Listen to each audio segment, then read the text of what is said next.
I believe, is the recording happening? I think it is. Yes. Great.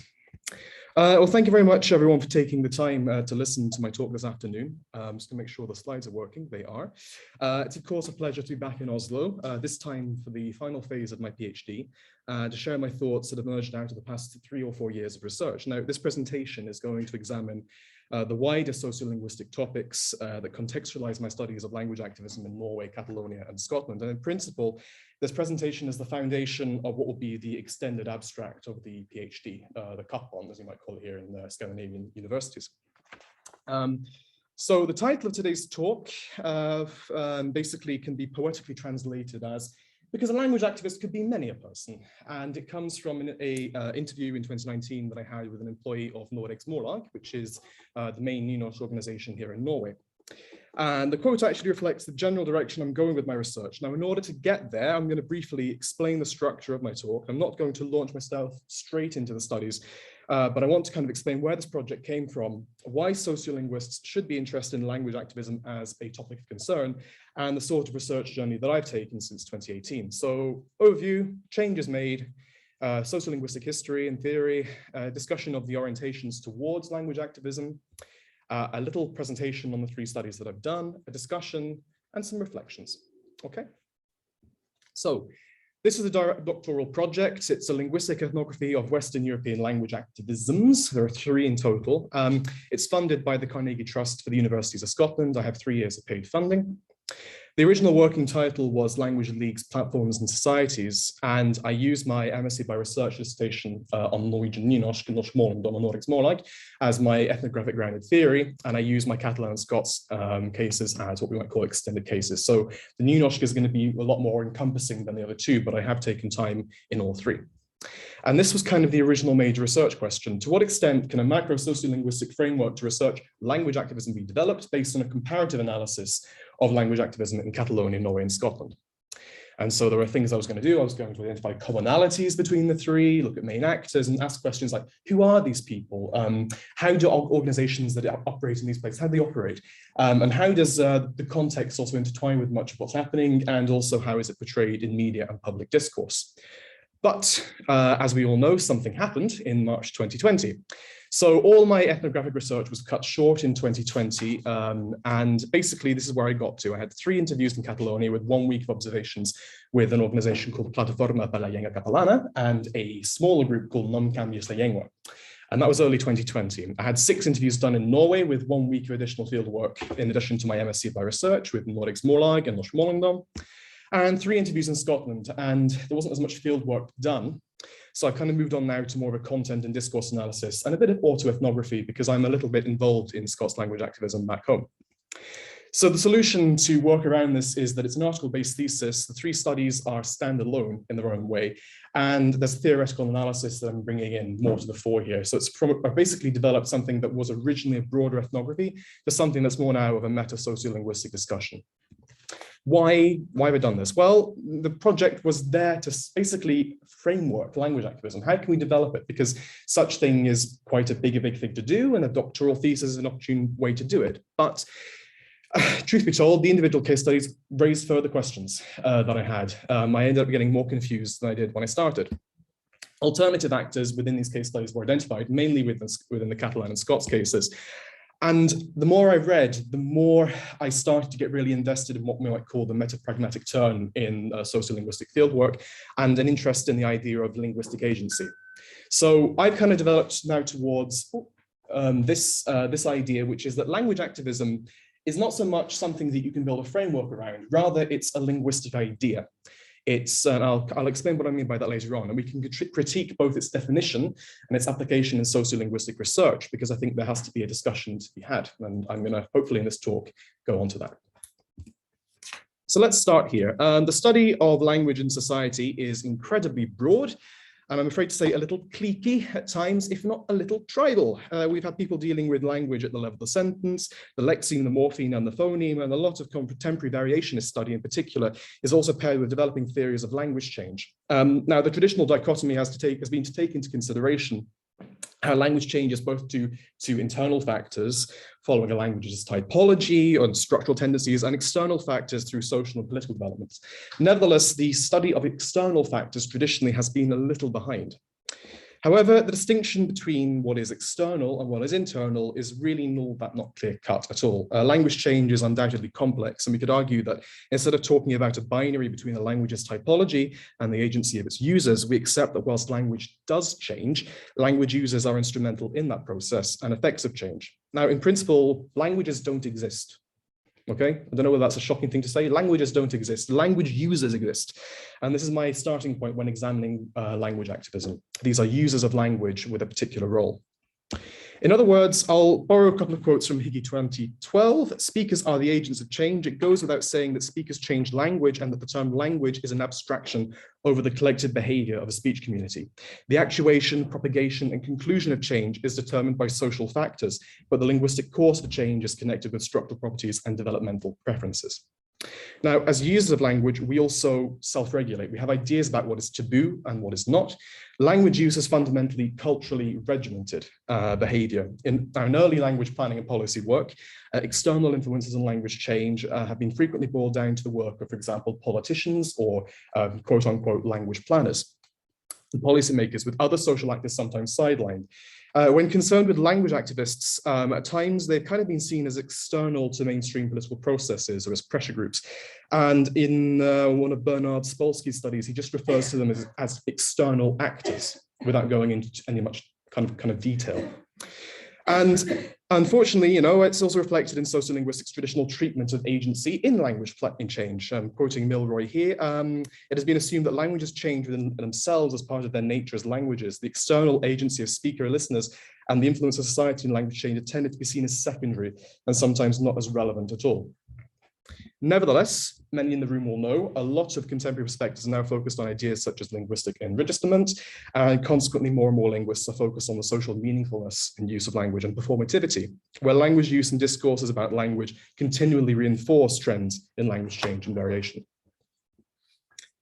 Now, emerging out of this is what we might call the ethnographic turn in sociolinguistics. Ethnographic work is qualitative, situated research, which requires us to both observe language use and participate as language users. It's been a pretty useful way of critiquing concepts in sociolinguistics that we often call maybe essentialized. For example, through ethnographic work, we continually challenge prevalent ideas in sociolinguistics about fluency or supposed monolingualism. Traditional definitions and concepts in sociolinguistics may have come from a study of data from only one source, for example. So ethnographic research is an attempt to challenge claims that at first appear universalistic. Now, from the linguistic ethnographic standpoint, language is no longer treated, or more and more researchers are beginning to stop treating language with the idea that a given language or a given speaker is unified, singular, and stable. Now, even the concept of a language or a nation is an essentialized idea which we attempt to delineate as a manner of communication or the geopolitical space to which people assign aspects of identity and heritage. So this is all relevant here. Another thing that we might challenge also might be the idea that, for example, the linguistic endangerment discourses that have been quite prevalent. The idea that linguistic diversity is a guarantor of ecological balance. Language endangerment discourses have often encouraged us to uncritically assume that we must aspire for ultimate linguistic diversity without first understanding that language practices are complex and are really part of wider cultural strategies that allow us as humans to engage with society. And to be honest, linguists are just as much a part of channeling these ideas as people outside universities and research institutions. A novel approach to linguistic research is to see language activists and linguists as situated, interested social actors where all discourses about language are fundamentally political. In other words, linguists are also social actors, and we engage in discourses which essentialize language, whether we like it or not. Where am I going with this? Well, let's look about language activism more specifically. The reality is that social scientists, we do like to classify and compartmentalize the world into little neat boxes and into understandable processes and categories, and this is unavoidable. Historically, in language policy and planning, we've been interested in the categorization of actors and processes in order to make coherent frameworks, and this is particularly important when examining the revitalization and reclamation of languages in former colonies during this 20th century until the present day. Languages are not just categorized based on their planning status, but so are the social actors involved. If language change, variation, and shift also has external contributors. Who are those campaigning to revitalize and reclaim marginalized and minoritized languages? Who is working alongside politicians and grassroots organizations to put questions about language and identity at the fore of social debate? In one study, Florey's approach to language activism is to position it undertaking language documentation, training, and skill sharing, creating learning materials, and engaging with community actors. However, it is clear that this definition, this approach is situated through the lens of language preservation and maintenance in a non-Western setting, in this case, in Indonesia. In a study on Basque, Heidemann in 2010 considers language activism as something specifically embedded in collective action and developing linguistic rights, more specifically within Western systems of state education. So other studies orient language activism within given political apparatus, and that is to say that language activists are demarcated as separate, let's say, from top-down actors such as politicians and other legislators. In Garcia's 2009 book on contemporary bilingualism, language activism is something that occurs from the bottom up, not just through community pressure groups, but also local government. However, that line between bottom up and top down isn't really clearly drawn. So as such, language activism too has been subject to definitions and proposed frameworks, but whilst there's plenty of potential overlap between them all, no all-encompassing theoretical definition exists. To give you a flavor of what's going on, this is not exhaustive. Corbett 1999 talks about aspects of language translation into minority languages as a form of activism. Language activism in Blackwood's study is about reversing language shift or influencing politicians. In Erla's work on Basque, it's about achieving new state policies in particular. And then in a work with Altuna about revitalization and the term knowledge production in the local community. In Julia Salabank's work, we talk about language activism more specifically as grassroots and as voluntary action. And Marconi and Chris, it's more situated here on the idea of reviving and promoting a language within the local space, focused on indigeneity and indigenous groups, and preservation and documentation of dying languages. In Diana Camp's 2008, we talk about legal recognition of states and legitimacy. Although what she does do is she does actually acknowledge the heterogeneity, basically the many types that exist of language activism around the world. In Putra's 2018, again, we're looking back at indigenous communities. In the Wergelands study, we looked at minority rights protection, in particular, so using minority rights discourses.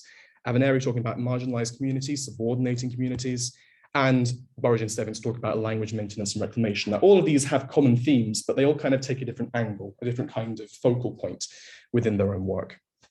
To make things a bit more complex, activism is in itself a vague term because it presupposes a specific type of social action, but what sort of action? Now, if we look back at the previous slide, language activism might be a two-pronged fork. It can be both individuals engaged in, let's say, actions and mobilizations to develop and promote local languages, whilst also being a way to transform more specifically language policy and legislation.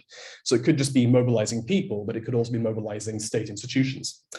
And the definition of language activism, as I quote here, cannot be definitive because language manifests differently at different times and in different contexts. Just who is a language activist differs as well. Language policy researchers may be language activists, or they may be not. So activists are social actors with various roles, and it's probably right to say that from the get-go, we're talking about what we might call a myriad phenomenon, with diverse intersections between different examples of social action where language basically just becomes a hot topic. Now, in various cases in the globalized North and Europe, language activism has often gone hand in hand with nationalist movements and discourses, and that's just an accident of history.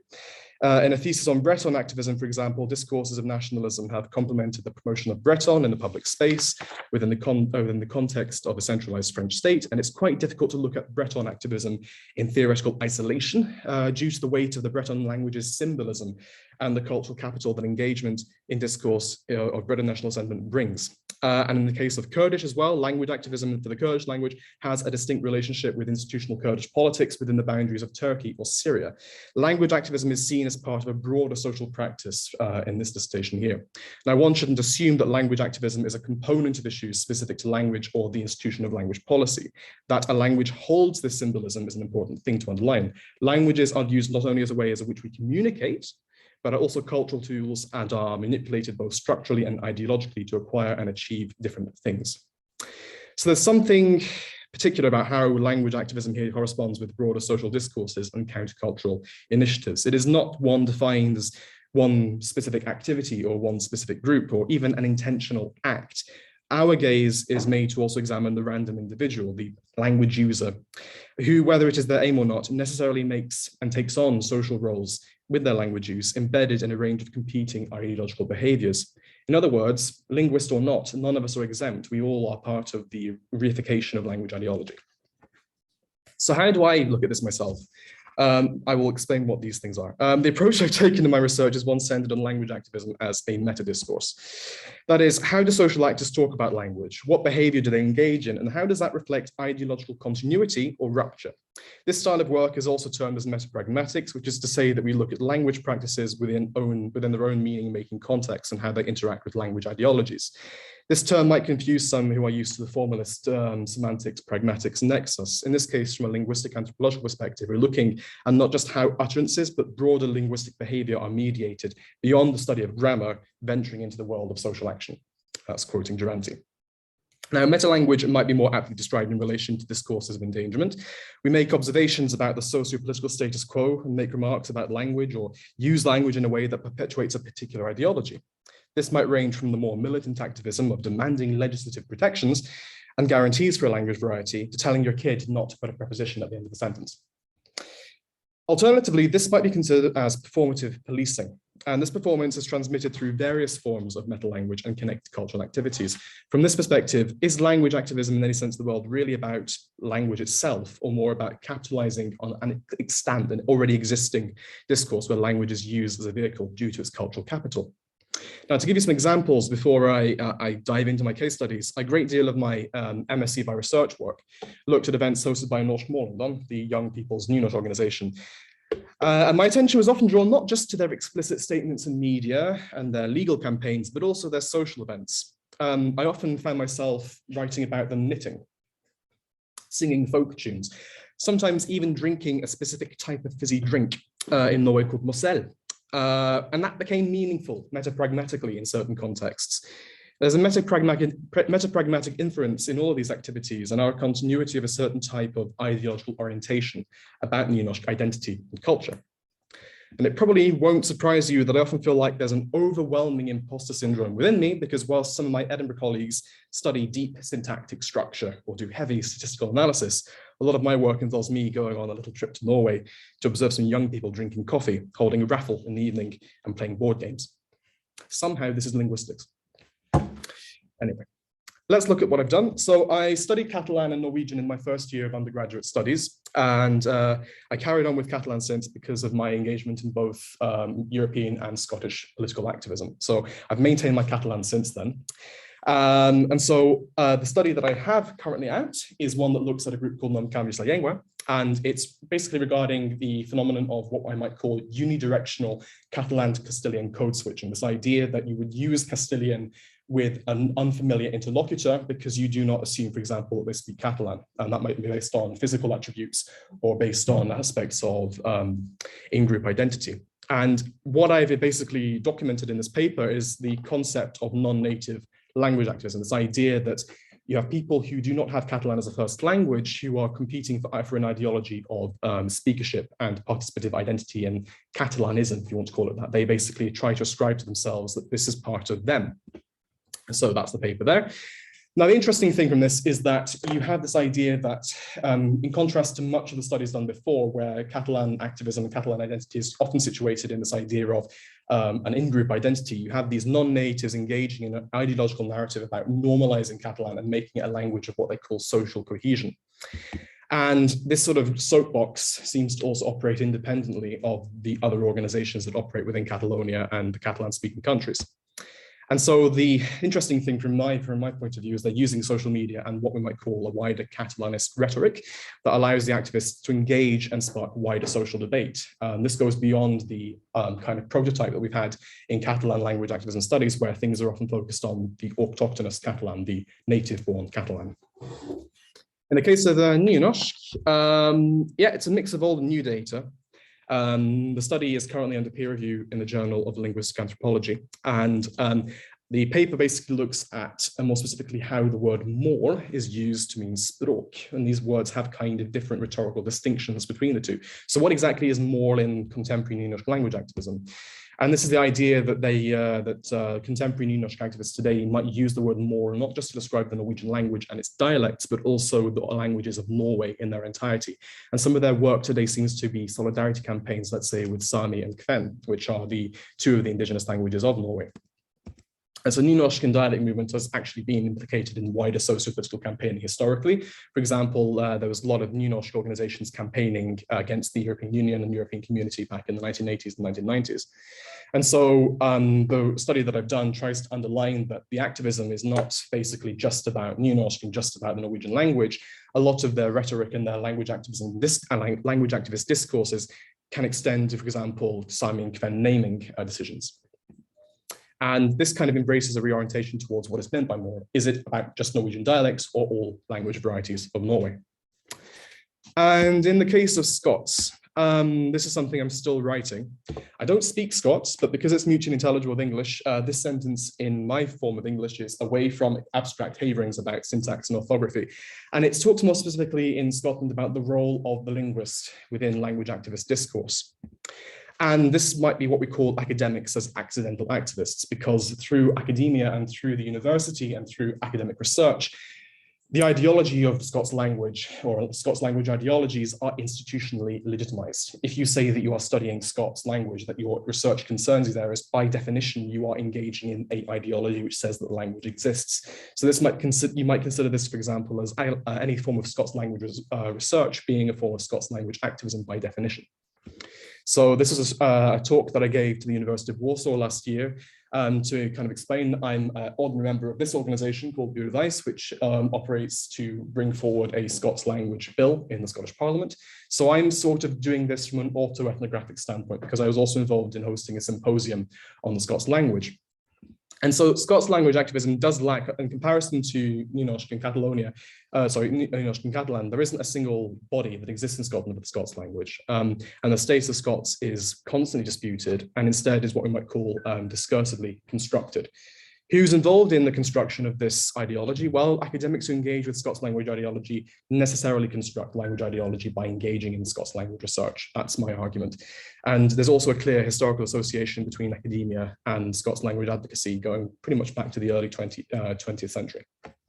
So sort of what I'm saying is not going to be a surprise to some people, but it kind of underlines the role that you cannot distinguish between the academic and the activist sometimes within this case study.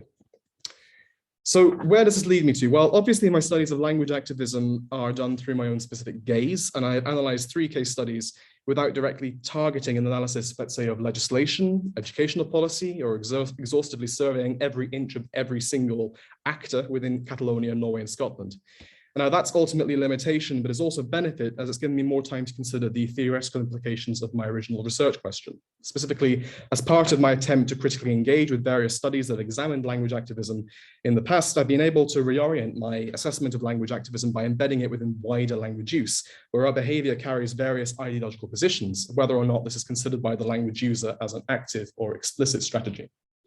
Naturally, the language activism I've looked at is primarily concerned with aspects of language shift, but it goes beyond processes of planning or legislation or explicit campaigns. Rather, we're looking beyond the infrastructure of the state and trying to engage with the perspective that every language practice carries a social cost, and the status is the product of social contestation in a context defined by scarce, symbolic, and material resources. The meta-pragmatic approach to understanding language activism at least leaves the door open enough to prevent us from setting an arbitrary line where we try to carve into stone what language activism has to be. As part of this discussion, perhaps language activism is much more a question of perception by wider society rather than a concerted effort on part of the individual. I'm not really the first to state this. I cited a Kurdish case study earlier, and I'll go back to what Lewis writes on the start on page 20 of their thesis, which is that by language activists, I do not only intend those most visible figures in the Kurdish language movement, often with formal positions and institutional links to Kurdish politics. While many of my interlocutors may not identify as activists per se, most of them would be recognized as others as such, and would likely see much of their work on language in the context of a larger Kurdish language activist project. I don't think this point of view is completely radical, although it does set the scene for anyone being a language activist, or language activism simply being a participatory phenomenon. Through a meta-pragmatic angle, we are somewhat forced to examine not just our own linguistic behaviors, but the linguistic behavior of every individual within a social setting. You could even boil language activism down to, well, using language. Although that might defeat the point of wanting to have a term to refer to in sociolinguistic theory in terms of pushing language reclamation, advocacy, and revitalization. Although I do think it's a decent question to ask about whether or not language activism is a useful term within frameworks of language variation, change, and shift. And I'll leave it to you to decide. Basically, the language activism investigated in the Scots and Catalan context feature novel and theoretically non-canonical examples of language activism. Within Scots, the linguists who research it and the Scots Language Symposium that I co-organized in 2019 with various actors, it's all about engaging language ideology. No one's really behaving from an impartial perspective here. And however, as noted, when this language's status and conceptualization is consistently debated and part of the contentious social political debate, linguists and academics alike are unable to conceptually divorce themselves from the work of more prototypical grassroots activists and language planners. These distinctions become blurred, and I can also confidently state this within my own role and with some auto-ethnographic experience. Leaving the Scots case, actually last in my thesis, is perhaps one way of properly concluding my thesis. The sort of language activism studied in the Scots case study illustrates the inherent participatory nature and politicization of language advocacy, and how all social actors are potentially implicated in the promotion or decline of a particular language ideology. And there are echoes of this within the social history of Nynorsk too, where plenty of politicians, academics, union leaders, and writers, historically since the 1800s, have been very much part of the wider Nynorsk dialect movement, without necessarily being language activists in the prototypical sense of the term in other sociolinguistic studies. Within Catalonia, the case of Non Canvies la Llengua and online social media activities amongst so-called non-natives present a context for language activism that both complement and counter traditional ideas of language activism being, as for example, organizationally focused, or as being the domain of an in-group native identity. And I've tried to complement this with a study in the Nynorsk community that tries to look at how language activism need not be limited to the concerns of one language community or one cultural group. By engaging in an open analysis of language activism, I've ended up following a path where social action is not ever really domain of any one specific group, but is the potential domain of anyone who engages both within and out with institutions and already existing strategies of language policy and planning. And luckily enough for me, this perspective is currently being talked about in other modern studies. Naturally, this has left me with more questions than answers, and one question stands out, as this presentation is entitled, "Could many a person be a language activist?" To conclude, and this is going to be a very long conclusion, I apologize, but hear me out, okay? Language activism is useful from my perspective, but it's best understood as theoretical shorthand, okay? It's not a term that has a beginning and an end. It's a useful term. It's what we use to describe it, because we are all humans, okay? We're not studying something like a physicist behind a perspex screen playing with chemicals, being able to isolate the atoms. No, it's just a useful term. And it's probably best understood that way, and not a defined category of membership or something that is easily delimited within a set of necessary characteristics. What we are ultimately talking about is people using language to talk about language and engaging in a wide range of peripheral activities in such a way that ideologies about language are reified and reinforced in everyday social life. We could take a more philosophical approach and acknowledge that ideas about language activism are a continuation of previous definitions and previous work. And it's possible to design, for example, neat processes of language revitalization in various theoretical models. We build on previous work, and this is what happens in social science. I would echo the words of Buchholz and Hall, which is, it is not easy for an outside observer to determine when a group of people should be classified as alike, or is obvious on what grounds such a classification should be made, given the infinitude of ways in which individuals vary from one another. Hence, externally imposed identity categories generally have at least as much to do with the observer's own identity position and power stakes as with any sort of objectively describable social identity. It is contentious, perhaps, to highlight that language activism is more multifaceted and more common than some isolated cases of specific people campaigning or protesting or engaging, for example, to change legislation or make Netflix or Coca-Cola use a minority language. Whilst these things are part of language activism, they are not exhaustive of how language users engage in social action. We all use language, We often talk about language, and our language use indexicalizes stances and ideas about power, whether it's intentional or not. There is perhaps strategic, intended language activism, as has been canonically described in other sociolinguistic studies, but participation in discourses about language never stop there. Language activism, I humbly suggest, has the potential to extend to the behavior of anyone by virtue of what behavior could metapragmatically represent. Now, I plan to submit my thesis in August or September at the very latest. I leave my presentation as a springboard for more discussion rather than as some definitive conclusion or framework. That is, I've been reminded several times the essence of any ethnography. It's always incomplete. It is messy, it is chaotic, it is not precise, but at least it gets a conversation going. I have definitely not met the aims I set out when I began my PhD, not just due to the ongoing pandemic, but because practice and theory have basically reoriented my own personal relationship with language activism as a piece of linguistic terminology. It's a linguistic idea. At the very least, the thesis I'm going to present intends to show that language activism is a phrase we point to in order to identify and describe participation in discourses about language, in which in turn contribute to the generation, proliferation, and rupture of language ideology. For some hearing this will not sound revolutionary. And truth be told, I hope it isn't. But I do feel like it needs to be said and written down. So my contribution to the endless roundtable discussion that exists between sociolinguists and linguistic anthropologists is that language activism is, alternatively, for lack of any alternative way of describing it without essentializing it to categories of membership or assigning it to different people within complex power structures, we can describe language activism as metapragmatic intervention. That's my words there. And I leave it at that because I anticipate that there might be a response from at least somebody in the room. And I look forward to having that conversation when it comes. Thanks.